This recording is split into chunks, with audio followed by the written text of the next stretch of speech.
What's up, guys? This is Circa for Full Stack Creative, and today I'm bringing back a very special content segment. When I worked at a recording studio about 4 years ago, I started a daily tutorial series on Instagram that we called Tiny Tutes. Tiny Tutes were just a minute long, just a quick tutorial that could help a musician or a creator or an entrepreneur in a very short time frame on Instagram. Now, I want to bring Tiny Tutes over to our YouTube channel here, so I'm going to try to every Thursday get you guys a brand new tutorial on something that someone from our community wanted to learn. Today, I'm going to dive into how to get a great looking video out of even the most minimal equipment and setup. So let's roll that intro and dive right in.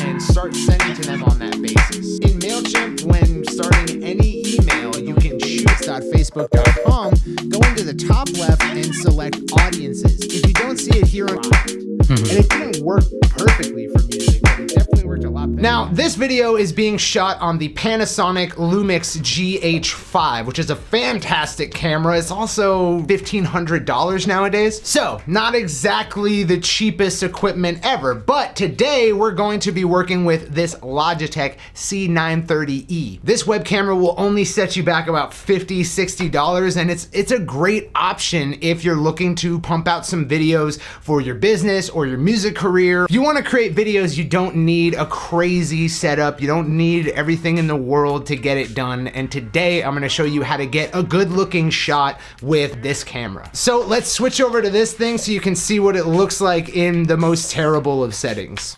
So this setup is really bad, right? Number one, it's really dark. Number two, the audio is terrible. Number three, the background is boring and weird. And the shot composition is also bad. So there's a lot to improve upon. Let's get out of this scenario as quickly as possible. The first thing we're gonna fix is the audio, which is coming out of this webcam or maybe this computer. I'm not sure where it's coming from, but it's not good. Okay, so now we're doing a little bit better. I've got the audio coming out of this RE320 microphone. Now, if you want to improve the audio in your videos, which is really important because people will put up with bad video, but they won't put up with bad audio nearly as much. If you want to improve the audio in your video, you can pick up this mic for $339. You can get the mic, the boom stand, and the XLR cable that feeds right through the stand. But if you don't exactly have $339, you can pick up a Rode lavalier that plugs right into your cell phone or your computer for like $50. It's going to improve massively over the sound that this Logitech C930E records or my desktop computer would record. Now let's talk about shot composition.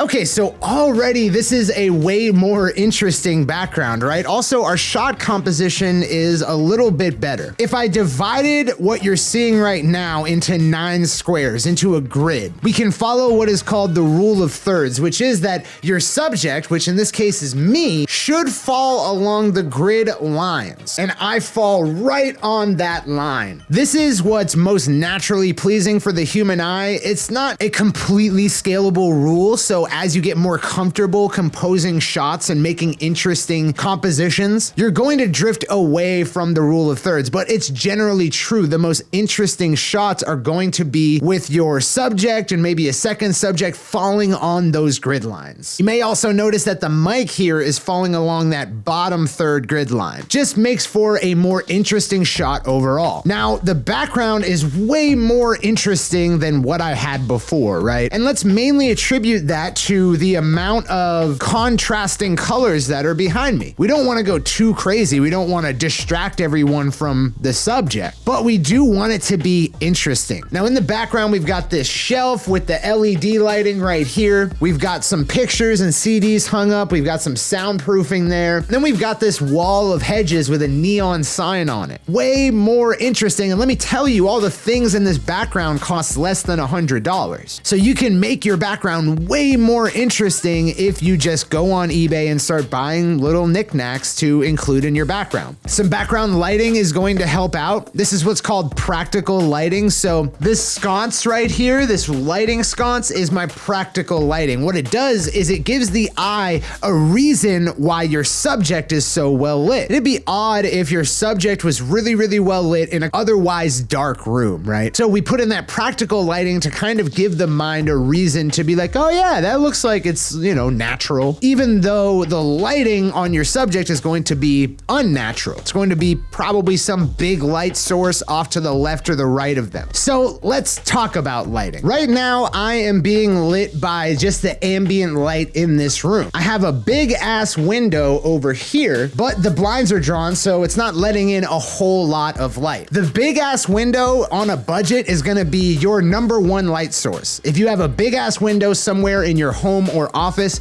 that's going to allow you to shoot with great lighting during the daytime. And it's a great alternative to purchasing a $1,000 LED lighting system, or even a $180 3-point lighting kit from Amazon. I love the BAW, the big ass window. I think it's a great option for anyone on a budget to be creating more well-lit videos that have just a more interesting composition and look. So let's open up the big ass window and kind of see what that do. Let there be lights! Okay, so now we've got a lot of natural light streaming into the room, and you may notice that I'm a bit overexposed. I practically look like a freaking ghost right now, and that's because the camera settings haven't been augmented to account for all this light that we have now. Now, just to be clear, you're gonna want your light source to be at about a 45-degree angle from your subject, which in a lot of cases, if you're making these videos for some kind of entrepreneurial or artistic purpose to grow your audience, is going to be you. This big ass window is what we call a key light. It is the primary light in a 3-point lighting setup. So even if you don't have 3-point lighting, if you just have 1-point lighting, that light should be your key light, and it should be at a 45 about degree angle from you to the left or to the right. So we've got our key light, this big ass window, but the camera now can't handle how much light is on me. It's overexposed. We're losing the detail in the highlights. So let's adjust our camera settings.